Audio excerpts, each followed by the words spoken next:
how ironic that it's Kentucky, the blue blood of blue bloods from the league. That's the one that goes down, and they go down to Clemson, that historically isn't exactly the greatest blue blood in the ACC. They're certainly not North Carolina or Duke, but that's not lost on me, that irony. But Clemson beats Kentucky 70-66. Jarrell McNeil, a massive, massive statement win for Clemson tonight at home. Yep, and the ACC needed it, so it was right on time for them. I think this got to be the last game that's going to be played tonight in the challenge. So and they were getting swept until then. So obviously a really big win for Clemson. They've been the team where they haven't had a lot of early tests on throughout the season, but they showed up tonight and they got a home game against a really good Kentucky team. But just speaking on that as well too, I think it's not your traditional Kentucky team that you always look at here. I think they're doing it a little bit of a different way. With Coach Pope and everything being in, even with the talent level and stuff. And this was just it was a well played, tough fought game by both teams, and neither team just killed it tonight offensively. They were battling. I think Kentucky's length bothered Clemson, and I think it went the other way as well with Kentucky. Their size inside on Clemson kind of bothered some of those guys. A lot of rebounds, a lot of second chance, a lot of fouls, that type of game. It was just a muddy game, but really well played, and both teams really competed hard. But Clemson made more plays down the stretch to be able to come away with this win. And Kentucky will be fine; they'll bounce back. But just one of the only things that continues just to makes keep me hung up on Kentucky is a little bit is just they got all the right pieces, all the guys in the right spots. But I still think they kind of lack a guy that can kind of create and go get his own shot at the end of games or when plays and things like that break down. That last 9 to 7 seconds of that shot clock. Okay, well, we ain't got nothing, we got to go. A lot of teams is some kind of ball screen or a guy that's really good in pick and rolls. Other teams is a guy that could just get to his spots and maybe generate an open look for himself or draw two to kick to somebody else. I still think they're gonna kind of miss that this year, and it's gonna be hard. Specifically to win on the road when you don't have guys like that. You need a guy that's a run stopper that can stop the bleed, that can get to the free throw line, or that can just draw two consistently by getting paint touches or making people double team them. And tonight they kind of had a rough time with that, but it was a really well fought game by both teams, and actually a fun one to watch here as we just finished up.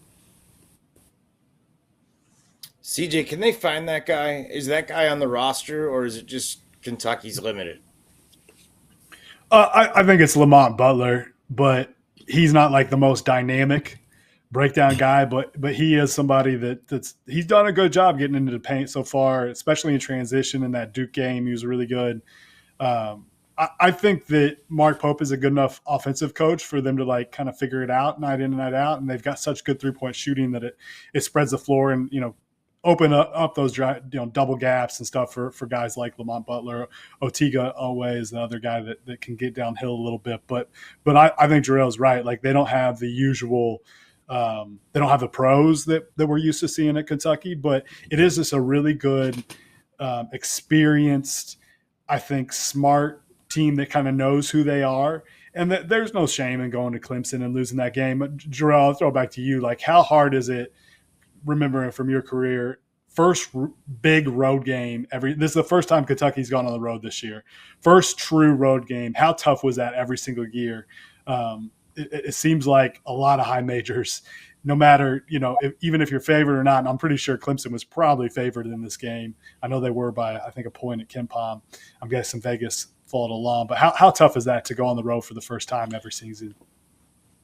It's always hard, CJ. It's always hard, especially for that first one when you're playing other, high level schools, high major level schools, and you going into their gym for the first time, long as if it isn't like on Christmas break or anything, and students and everything are on campus, you're always going to usually get a pretty electric environment, especially if you're on a good team. But I just remember throughout my college years, like we lost to some teams on the road where it was just like, you getting that moment is just like a bad dream. Like this team isn't necessarily really good. They're just making more plays than us right now. It's super loud in this gym. Every time we miss a shot or make a mistake, it feels like you running uphill. Road games are tough in college, and that's also one of the things that makes college basketball great. Is just the environments and the fans, and really you have that unpredictability where going in on the road into another team's gym, guys are going to be fighting and competing, especially when you got a number attached to your name and you kind of got a target on your back. So it's always going to be tough year in, year out. But it's also one of the funnest things you can do in college basketball is trying to go on the road and win too.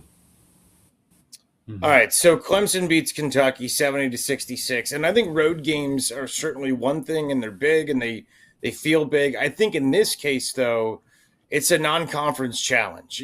We've made a big deal about it. We've talked about the ACC getting dominated by the SEC. It was, sacrilegious to think that was possible as recently as 5 years ago, and now things have completely tipped. I mean, it wasn't that long ago when the SEC was a 3-bid league, and things have completely shifted, and I think we've certainly made a big deal of that. So I wonder, Kentucky's that team that ruined it, right? They didn't go undefeated in the league tonight because Kentucky lost.